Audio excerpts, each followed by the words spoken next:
Hello, ladies and gentlemen. Welcome to Ambience Presents Hindustan Times Trailblazers Awards 2021, where we highlight the undying spirit of individuals from different walks of life and celebrate their achievements during the pandemic.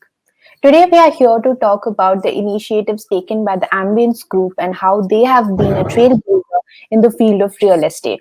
To understand this better, we have with us today Mr. Ankush Kaul, President, Sales and Marketing at the Ambience Group. Hello, Mr. Kaul. Welcome to the show. Thank you so much for joining us Hi, today. hi. It's always a pleasure to be alongside you.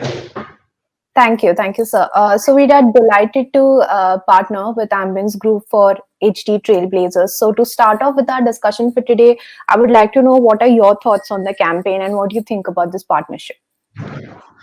Well, it's actually no surprise that Ambience and Hindustan Times are together yet again, and grabbing eyeballs and creating an audience. Actually, as an organization and individually also, we felt the pain of the lockdown and the pandemic. So we can understand what people and the community at large has gone through. So it's a privilege actually to recognize our trailblazers, people who've stepped out of their comfort zone and risked their personal safety, the families, and gone the extra mile and helped and created an impact during the pandemic and the lockdown, and helped the people and society at large. So it's a great privilege to be partnering with the Hindustan Times on that. Awesome. Thank you, sir. Means a lot. Ambience has been known to be a trailblazer in the field of real estate, and I'm sure there has been certain initiatives that you've taken which have helped you gain this recognition. So, if you can, take us through those projects. To be honest, there's something that we done, which is like to keep things simple. We've had a very traditional approach to to things, and there's a certain old world charm about being at Ambience and doing things. And we've always focused on quality, on product delivery, and never cut corners. So. As I said, we've been very approachable. We've had an open door policy, and we are a small batch developer. We've not dabbled into many projects together. We put a lot of passion and soul behind each of our developments, and created some really iconic developments. So that's been the strategy, to keep things simple and to be focused, to be a little traditional. And all our developments are a testimony to this fact. So deliver such iconic and such awesome, whether it's malls or schools or the hotel or the homes, it all speaks for itself. Sure. Moving forward, I think it's also kind of important here for us to know the social initiatives that you have taken, because I Hmm. think there was a very important role that you played when it came to taking care of the laborers or making sure of their well-being. So if you can help us understand those initiatives, it would be great. So I'll tell you what, one of the biggest anticipated challenges was actually, to keep people together. We have a sizable workforce at our sites, and in running into thousands. So with reverse migration kind of started. So we knew, obviously, once the construction and the lockdowns, which were eventually lifted, and the construction would resume, the biggest challenge would be to mobilize the workforce and the labor. So the challenge was to keep the labor intact and together. So we did ensure that the labor stayed put on sites, and we took great care of their habitation, the sanitation, the food and everything. So people across the board made sure that the labor remained at site, and they were kind of protected, and we didn't let them go. And once the construction was restarted, we were back on our feet sooner than most. So it was a great thing, to have everybody together. It was like getting taking care of them as you would to your family. Sure, sure. You rightly mentioned how organizing the workforce was a key challenge. I'm sure, given the pandemic, there were other business challenges that you faced as well. So, if you can help us understand how exactly Ambience managed to maintain business continuity despite these challenges. So yeah, by the time the lockdown was announced, like that was the end of March, so which was actually right at the at the end of the financial year, which we had been doing well. So the continuum was broken, obviously, but one decision that we took was to remain positive and hopeful, and obviously to stay safe.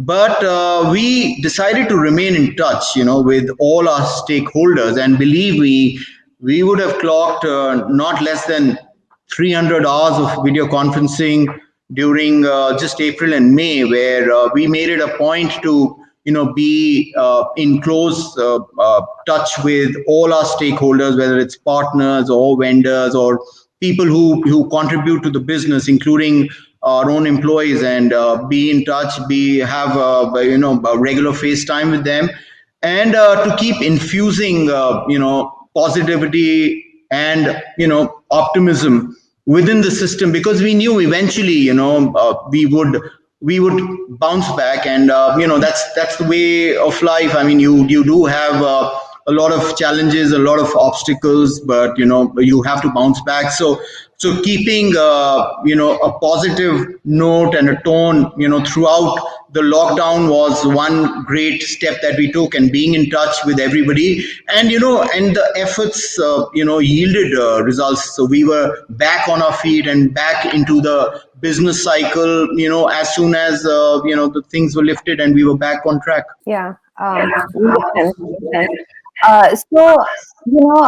I think the real estate sector was one of the sectors that was really hard hit by the pandemic. And like you mentioned, the challenges were quite a few that companies had to face. So, how do you see this sector kind of shaping up in the next few months? Do you see any trends that might come up, or do you see any kind of strategies that the companies in this sector should be trying out in order to make the most of this difficult situation? So the last few months have been very, very positive. I mean, we see a resurgence of sorts in demand, and glad to say that the footfalls are back. The malls have also started witnessing good footfalls during the week and the weekends also, and of course at all our residential sites, the footfalls are back. People are now the pent up demand has kind of come to the fore, and the efforts are paying off more than ever now, and we've had a good uptick in the sales and the transactions, from say October, November onwards. We've seen like almost a three-digit growth, if you compare month on month figures, within the protocols of social distancing, and with the second wave just being around, and internationally there are restrictions that have kind of been put in again, and international travel is again facing some curbs. So keeping in mind all those things, but I still see that demand for housing, and for luxury housing in particular, one trend that we kind of saw and we leveraged upon was the demand for bigger homes, or those extra rooms. So because people were kind of holed up in their homes for months together, so with nowhere to go, so the need for extra space and bigger homes was definitely one big find from the lockdown. So I've had a lot of families who have booked two bedrooms asking for three bedrooms, and three bedrooms asking for four bedrooms. So that's one thing that we've seen. So we see that the demand will continue, and we'll definitely we kind of already hit pre-COVID levels, and we'll take it further from there. Sure, sure. Hope so. Uh, so, what thoughts do you have for the future, really? What are the kind of priorities that you're looking at for the business for the next few months, if you can tell us that? So I'll be straightforward in this, that so obviously the sales and new business acquisition will continue, but besides that, we have two ongoing projects, one in Noida, that's Ambience Tiverton, and one in Gurgaon, which is Ambience Creations. So the first priority is to fulfill the obligations of delivery. We've had a little bit of setback because of the construction bans, which have been more than twice in the last 12 months. So the first priority and the most important thing right now is to fulfill the obligations to all the home buyers to deliver. So we are at the brink of delivering and handing over more than 270 apartments at our Noida site, and close to 1,000 apartments in Gurgaon, so which will happen towards the end of the year. So we'll put all our focus and all our energies and all our resources into the delivery. As I said, that's going to be the most important thing, and then we will, also focus on new business acquisition and business development. And but as I said, the priority right now is to finish and complete and hand over the work in progress, and get a nicety to that, and get another couple of great developments in tip top shape. Sure. All the best with that. I'm sure Thank you. it will all work out. So that brings us to the end of the discussion. Thank you, Mr. Kaul, again for joining us Thank you, today. Meghna. Thank you. Thank you Lot so of much. It's great been a pleasure. insights. Yeah, a lot of great insights. Thanks a lot. Yeah. So Thank you. we'll be signing off now. Stay well and Thank take you. care. See you soon. Thank you. You too. Bye bye.